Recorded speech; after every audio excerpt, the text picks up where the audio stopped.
So friends have asked me, you said that meditation brings you halfway. So how to get to the end? Of course there is no end, and halfway is just a metaphor.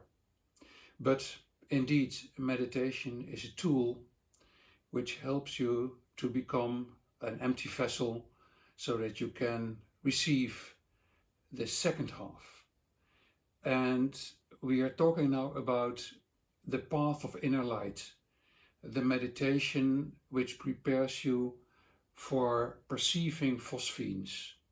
Phosphenes, I have talked extensively at our channel about Phosphenes, are the light phenomena, inner light phenomena you see with your eyes closed. These light phenomena have been known by many mystics all over the world, and they have used this vehicle, this inner light, to help the divine express itself through them. I think this is the correct way to say it. You create a path with the Phosphenes, a path which can help the divine to find you and to express itself in you. Now, the divine already expresses itself in everything around us, both inanimate as well as alive objects, in stones, in planets, in the earth, in the living beings, in the entire universe.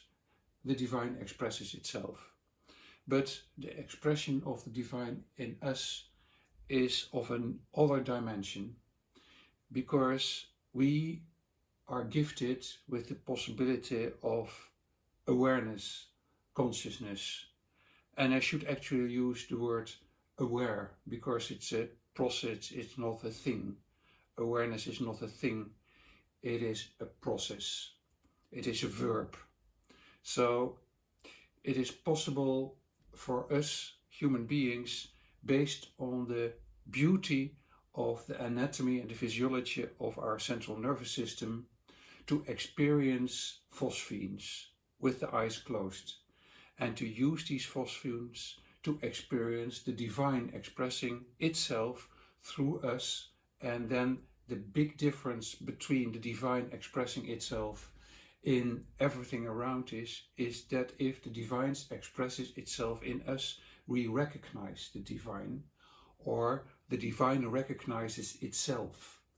And the highest state we can reach is to melt in the state of aware for the divine, present for the divine, and then the divine will come if you invite it. So now we come to the second part of the journey of the inner light path. The first half of this path is how to become an empty vessel, and meditation is the way. Whatever meditation you select, as long as you are not falling in the pitfall of directly wanting to meditate by silence and by emptiness.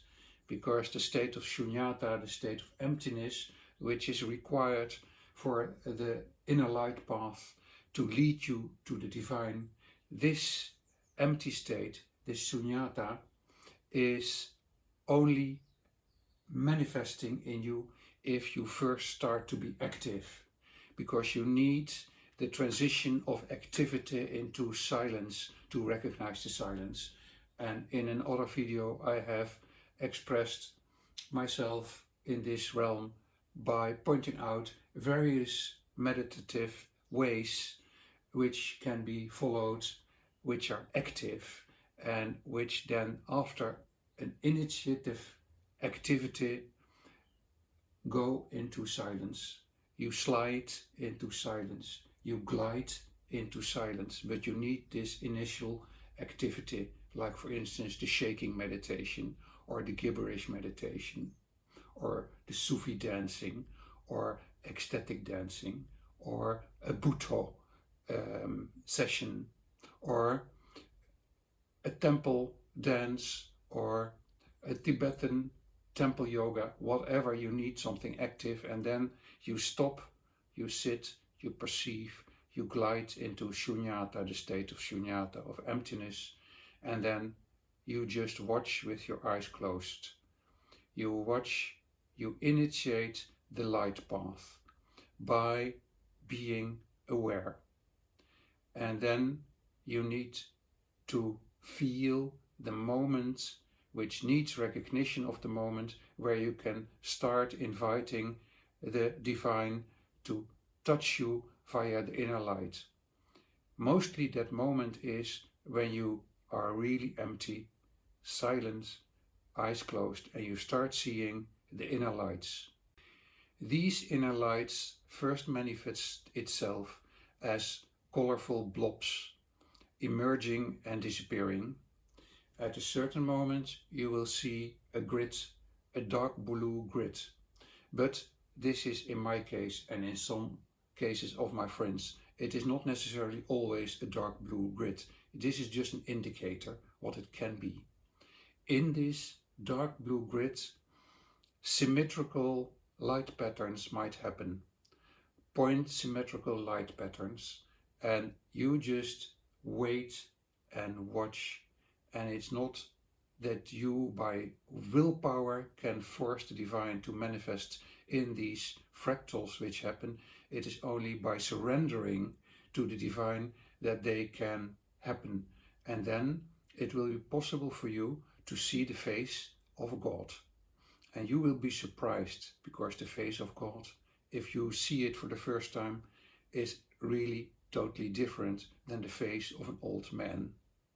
In the next video we will go further on the light path, after we realized a meditation into silence. We can start with exploring the path of inner light, to be confronted and to meet the divine which expresses in ourselves via our most intricate, most subtle nervous system, which enables us to recognize the divine, and that is the unique human potential.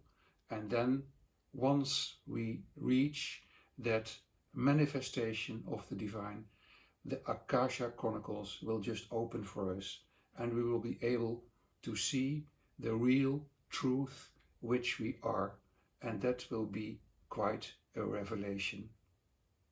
Join me on the path of inner light to transcend our identifications and projections. For this aim you also need insight in yourself. Know thyself is the third important instrument of meeting the divine.